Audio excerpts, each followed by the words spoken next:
wedding, Lord Zorro and Marjorie have been hosting a steady string of celebrations at their tavern across town. But there is more to these parties than meets the eye. The Purple Lord has plans and a loyal wife to put them to action. She won't question him either. Sometimes he sees doubt in the quirk of her eyebrows. Then he reminds her they are family, and her uncertainty melts away. With his encouragement, Marjorie hosts yet another event early the next morning. Except this time, there are no guests and no invites, just the whisper of a thrill that worms its way through Dragon Valley.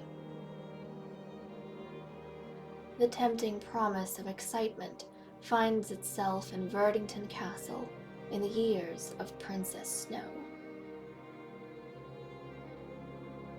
Roused by the news, and with delight brimming in her eyes, the heiress wakes Celine. The hero in line should be enough protection for a princess, without alerting the rest of the court.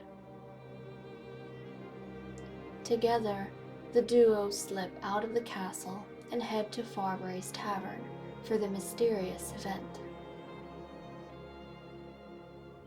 When they arrive, Marjorie greets them and ushers them outside to be seated.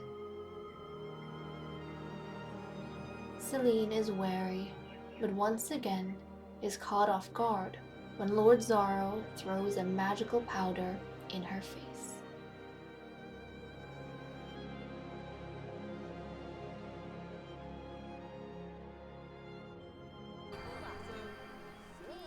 Hello everyone, this is Fantasy-esque and welcome back to the Sims 3 Fairy Amazon Royal Saga with the Verdington Fae Court. Before we begin, I want to say a very special welcome to my channel members.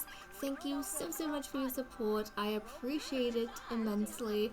Also, now that we have the holiday season coming up, we have new holiday merch up on our Etsy store, including our really cool new Verdington Fairies winter-themed jigsaw puzzle, along with some items returning from last Christmas. We have the Shiba holiday mugs and digital prints as well. So if you guys are interested in that sort of thing, then I will have a link in the description.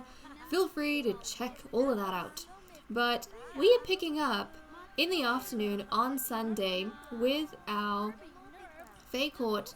The adults are kind of just chatting with each other this morning, feeling the absence of a few members. And before we dive into that, I just want to give you guys a quick look at two of our Sims here. Lady Nuala and Queen Ivy. And I don't know why my mouse is so laggy. I changed the batteries on it and everything, but it's being a bit odd. Hopefully that settles itself down. Now, I know when I did the makeovers for these two, after they aged up into adults, I said I would be keeping their hairs because I liked the hair on them that they had. But with our elders, you know, when they age up, they physically look older and their hair gets white and gray, like it becomes silver, and they get new outfits. So I feel like it's noticeable, the transition they had in the age, like life stages. But with our adults, young adults to adults, since we're only really changing up the colors of their outfits instead of giving them new ones, I was gonna keep their hairs originally, but then it didn't seem like there was much difference in their age. Like, it didn't seem like they had matured much. So I went ahead and for Lady Nuala and Queen Ivy, gave them a completely new hairstyle, and they look more mature to me now, and I actually really love the way they turned out. So Lady Nuala, let's take a look at her. She's gone a little bit shorter, but she has this extravagant kind of updo / braid going on. Her hair looks as though it's in an updo, it's not, but it's in a side braid. I think it looks very nice on her. There's more streaks that you can see as well, and then she's got this very glamorous kind of jeweled clip on it as well. So I like that on her. I feel as though she looks more mature with this hairstyle. But let me know what you guys think. And then for our queen, she's actually gone short. I thought this looked so cute. And we can see her necklace a lot better now. And I feel like the dark makeup and dark colors of her dress stick out a bit more. But hold on a second. Nuala, can we actually get Nuala to change into her everyday? Because now I feel like the color swap, it makes a bit more sense as well. So look at that. Doesn't she look nice? I think the color scheme she's got going on right now looks much nicer with this hair. She definitely looks like an older member of the court. Not an elder, of course, but still older and experienced, which I like. And Queen Ivy, can we get you to stand up so we can take a look? Let us take a look. Okay, come on. Do I have to swing this way? We have stairs there. Let's turn around. Let's turn around. Okay. Look at her. Doesn't she look adorable? She looks a bit more older to me. And I love that we can see the necklace. So delectable. She's not food, I know that, but she looks delicious. And her crown looks really cute with this hair as well. I know the hair she had before was curly, so I kind of, it was curled up, and I kind of wanted to keep that, but I felt like she needed a drastic change, so she went really short. And I am so happy with how it looks. Let me know what you guys think. If you miss the old hairs they had, or if you really like the new ones. But, okay. The adults have spent most of the day kind of just going about their own thing, and normally nobody really pays too much attention to keeping track or having a roster of all the Sims in the castle. I mean, at some point in the day, you're going to come across the youngsters, right? Well, the queen has just started noticing, as it's kind of getting towards 5 p.m., that she hasn't seen Princess Snow the whole day. And so she was talking with Sparrow and a few others, and they haven't seen the princess either. Nuala, in fact, has just mentioned that Celine seems to not be in the castle as well, but they just assumed Celine, like in the past, would have gone out to run an errand or something like that. Since she's the hero in line, it makes more sense for her to go outside the castle when she's doing errands and stuff. So that's striking the queen as a little bit odd. And then they don't know where Raven is either. So Raven's not in the castle as well. We are missing 3 of our youngsters. We only have Morida and Azalea here with us. So she's trying not to panic just yet. I mean, there's probably a reasonable explanation for why the kids are out. Because they are, young adults at this point. They can look after themselves. Or at least that's what everyone hopes. So we have that going on. And they haven't seen the kids the whole day. So, Princess Snow and Celine, they slipped out really early in the morning. And nobody's seen them since the night before.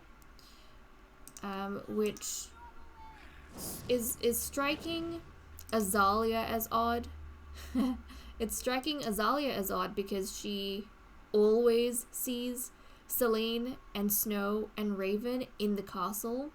They're, kids from her age group, so she is probably more aware of what they're doing in the castle than the adults are, because the adults are busy fulfilling their duties and making sure that things that need to be done are done and worrying about the queendom. So they kind of feel as though the kids might be going in and out at some point in time, but they don't really pay too much attention to it because they're so busy focused on their own stuff. Whereas Azalea and probably Morida, they're more aware of the fact that, the other girls don't really go out that much. So it's kind of strange that they haven't seen them for a whole day. Even if they went out in the morning, they should have been back by now. I mean, it's 7, so they're starting to get kind of concerned. And so Azalea is going to go chat to Morida really quickly. She is going to chat about the fact that... Oh, come on. let's chat. She's gonna chat about the fact that the others seem to be missing from the castle. So let's go ahead. Oh, Morida's gonna come in and check up on her to see if, you know, either of them have seen where the other three are.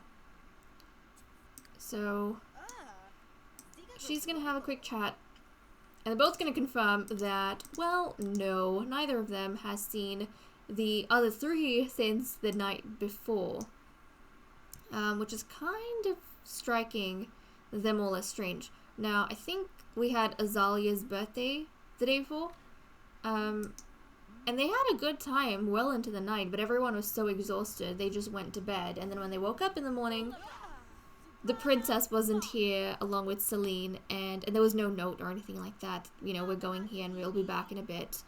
And now they're arguing with each other, probably wondering why they don't know where the others are, or, you know, how didn't you notice that they slipped out? You came home so late, and such and such. And now they're just taking turns at each other to not be so nice. But that's kind of interesting that they don't really like each other much. Morida and Azalia. It's kind of strange. And Morida is probably a bit cheesed off at the fact that Azalia is saying she probably returned to the castle first. She should have been keeping track of where the others are because safety, right? Just as an indicator of this is where they might have gone on, or this is when they might have gone out and nothing was wrong, so we shouldn't worry about their safety. And even though Morida is cheesed off at the fact that Azalia is blaming her to a degree, she is going to speak to her mother, who is where, playing with what dragon. She's going to go speak to her mother. Let's see.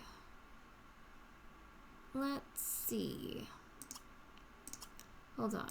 Let's go ahead. And yeah, she's going to ask, chat to her mother and see if maybe Lady Morrigan can enlist the help of some of her magical creatures to scout the valley and see what exactly is going on. Because if we send a magical bird out, they might, you know, see where one of the three are and potentially report back to Morrigan. So, okay, Morida is going to chat to her mother, let her know that she's spoken to Azalia. Azalia doesn't really know much about what's going on either and why they haven't returned. It's already 9 p.m. They've been gone the whole day. So Morrigan's agreeing, yes, okay, I'll get one of the birds to scour the valley. So, let's see. Now, Morningstar is not one of the birds we want to be enlisting. And actually, I'm wondering if one of our ladies have... I feel as though someone else might have Excalibur. The queen had Excalibur. Okay. She is going to play with Excalibur a little bit, or instruct Excalibur to go ahead and see if maybe he can scour the valley and figure out what's going on. And then, of course, Morida is playing with Aura, the dragon. And both mother and daughter, they're going ahead and trying to communicate with these creatures to figure out what might be going on. So, who knows what they'll find or when they'll find it. The last time, really, Morrigan did anything of this sort, oh my goodness, the last time she did anything of this degree was when there were rumors going around and her mother betrayed them. I mean, obviously the birds go out of the spy tower of their own accord and regularly report things to Morrigan because, you know, they can just transmit or project their thoughts into her mind from a distance, especially now that she's like proficient in that sort of ancient magic. But still, they might take their time to figure out what's going on. But before everyone else starts panicking, hopefully they discover something and are able to make some strides towards the three members and their whereabouts. We are picking up at midnight with the Dragovics. So, Lord Zaro and Marjorie have just ended their day with a bit of woohoo, and now Lord Zoro is sleeping because he's very exhausted from scheming and planning. Marjorie is sitting awake in the bed, thinking about how delightful the day has been and her married life is so far. Zoro is giving her so much attention, and they really feel like a family, which is kind of a very twisted, warped family. At least the way Zoro is pushing it onto Marjorie, but I think her desire to be needed has been so strong that she's kind of willing to be twisted in this way. And I know a bunch of you have been talking about Zoro and Marjorie having children because, you know, Zoro did tell her that he will be able to give her a family, but he's not really going ahead and entertaining that side of his deal at all very much. So, unbeknownst to Marjorie, he's actually made himself sterile, so he can't have any more children. But Marjorie obviously doesn't know any of this, and I think part of him being sterile is all of the dark magic that he himself has been practicing to get through the portal, and fairy stuff that he's been working with that don't have roots with the natural order of things.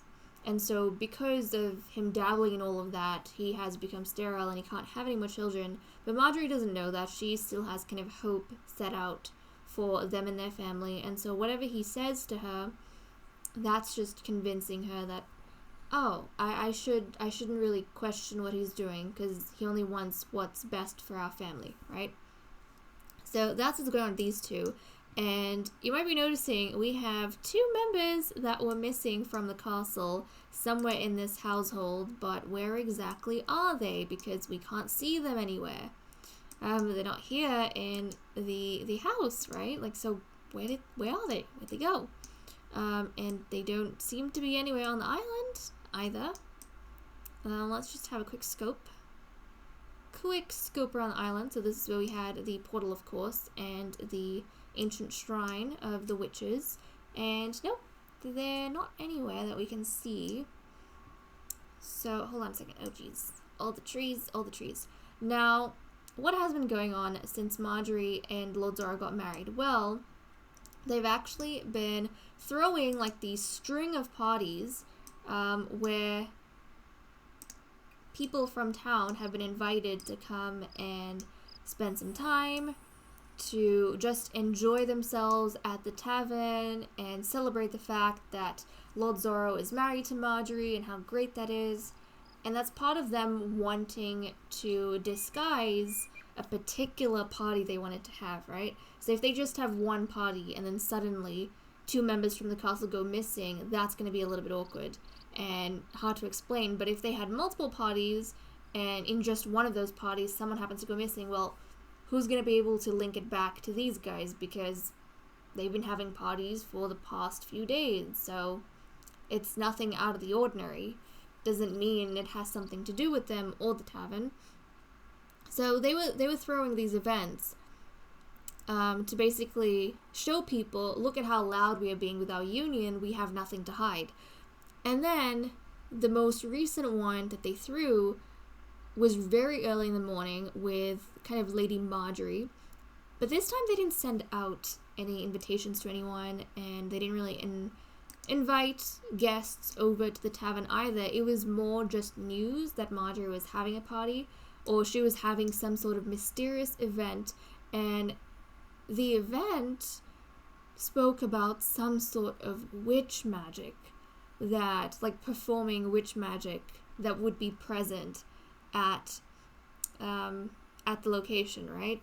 At the gathering. So when news of that kind of spread through Dragon Valley and somehow to Verdington Castle, it got to Princess Snow, and Princess Snow, being a bit of a party animal that she is, really wanted to see what this witch magic was, because remember, the fairies, the youngsters, they haven't really seen anything like that before. they used to fairy magic, but the witches, as far as they're aware, has died out for a long time and long ago. So they were very fascinated by this, or at least Snow was very fascinated by this. But since she's a princess and she couldn't exactly leave on her own, she got the hero in line, Celine, yanked her out of bed early in the morning while everyone was sleeping and said, there's a party in town. Let's go check it out. And so Celine went with her to Fabre's tavern. And I think Marjorie made the news magical in some way, because even though the news spread all throughout the valley, nobody thought to attend the event. Or at least I think they threw the party so late after a bunch of other ones because everyone else in town was partied out. But the piece of news that said there was going to be witch magic, it didn't reach anyone except for Princess Snow. So when she found that out, that's what drew her to the tavern. So she came with Celine, Marjorie greeted them, they sat outside, and what's there to be afraid of? It's not as though they were inside the tavern, they were outside, right? But that's when Lord Zorro snuck up on Celine, well, made himself known more like. I don't think he would have snuck up because they don't know that they have to be wary of him. And he threw some magical powder in Celine's face yet again. Which really sucks for her because she was trying to be cautious. It didn't work out too well. And then, when both of them were knocked out, Princess Snow and Celine, he brought them back here. Now remember, nobody knows they live here, or they share this home together either. I'm sure by this point people would know they live together because they're married, but I don't think they know where they live exactly, or that they live on this island. It's just their name has been attached to the tavern now, and they don't know anything about these guys apart from that. Now, Zorro has been spending some time building certain things and making his preparations here on his kind of homestead. So, I don't know why my mouse is so laggy. He's gone ahead and put up this mysterious structure right over here, right? This mysterious structure. And let's take a look. So he's actually going to wake up before he gets his breakfast. It's raining. He's going to come on inside. And Marjorie isn't allowed in here. Zorro's the only one who has access to this place. Obviously, Marjorie knows what's going on at this point because she's been made aware of it. I mean, she's been helping out with it. And at this point, frankly, it's too late for her to back out. And I don't think she wants to anyways. She doesn't think Zorro's out to hurt anyone. He's just doing some strange things that she doesn't understand why. Okay, right, so there is a ladder here. He's gonna go down. Oh, he's gonna go down and, oh, who do we see here? So down the ladder in his secret cellar, he has this doorway and Celine, Princess Snow, they're trapped in here. So I feel terrible for them. No doubt they feel terrible themselves. Look, Princess Snow is so exhausted. She's about to pee herself. She's getting hungry. Celine is exhausted as well. She's about to pee herself. She's getting hungry. But there are no amenities down here. And look at Lord Zorro cackling away. He's just so delighted that he finally was able to execute his plans. And oh geez, I need to do something about the wool here. Hold on a second, guys. Let's just, there we go. All good. I was like, what do you mean there's an unfinished wool? But yeah, he's got them trapped here. He's the only one that can access them, really. Obviously, he's not going to go in at this point because they're awake. But he definitely knocked them out, dragged them in here, locked the doors, and they have no clue where they are. They don't know they're so close to Verdington Castle, and that if they could just get across the bridge, they would be home in like no time. But they don't know because they were knocked out in the entire journey. And when they woke up, they were in this really, really tiny room. Feels like they're in the dungeon. There's no beds. There's no nothing. In fact, do they have any resources?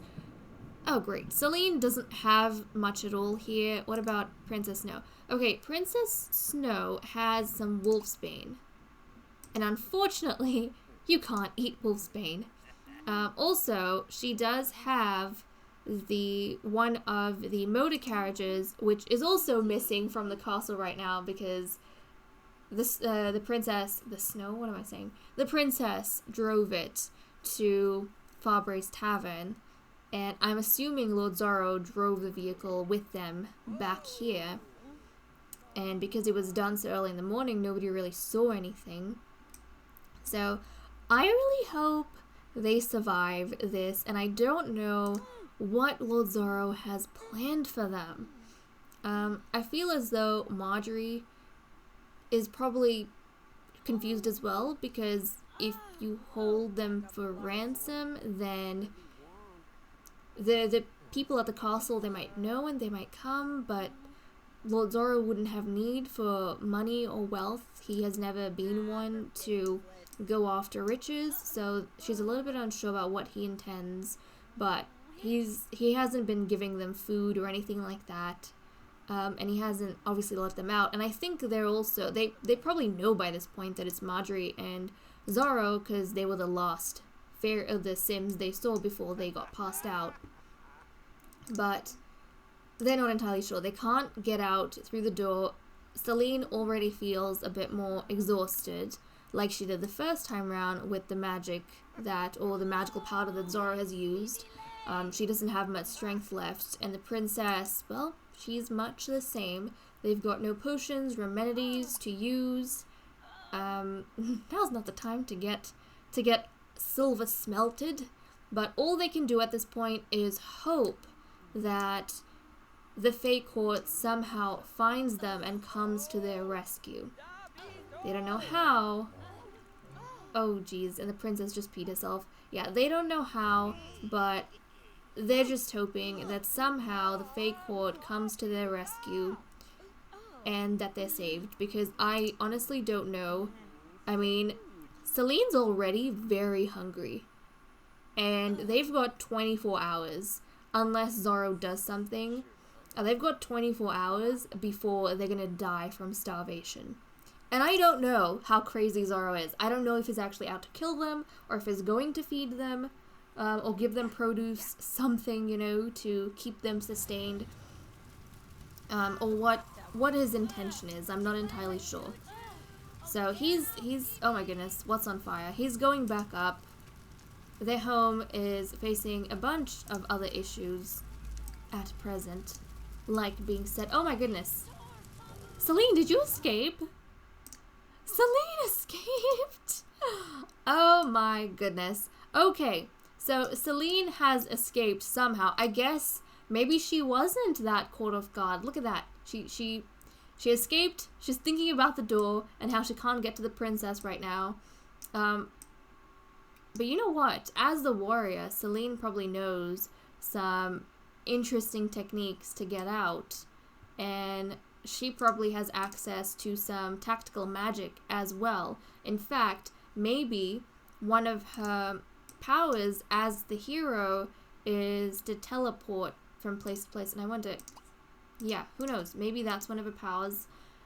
It could also be that she probably escaped, right? She probably escaped when Zorro was trying to come in somehow, but she left a mirage of herself in here to be with the princess, so that it seemed as though she was still in there, but that was just like a fake version of herself, and she used that chance to come out and somehow has set fire to the house, which has caught Zorro and Marjorie off guard. So now that she's kind of just jumped out of there, I don't know what she's gonna do. She can't really get back to the princess right now, because whatever she used to, I mean, Zorro's the only one who has access to that, and he did come in, so she managed to slip out.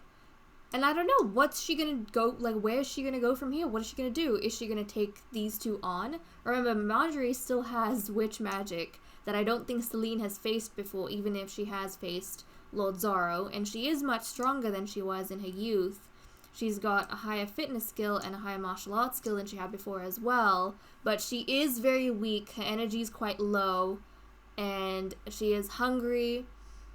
I don't know, is she going to be able to escape from here, or are they going to manage to subdue her and put her back inside? I don't think Celine knows that Marjorie is a witch.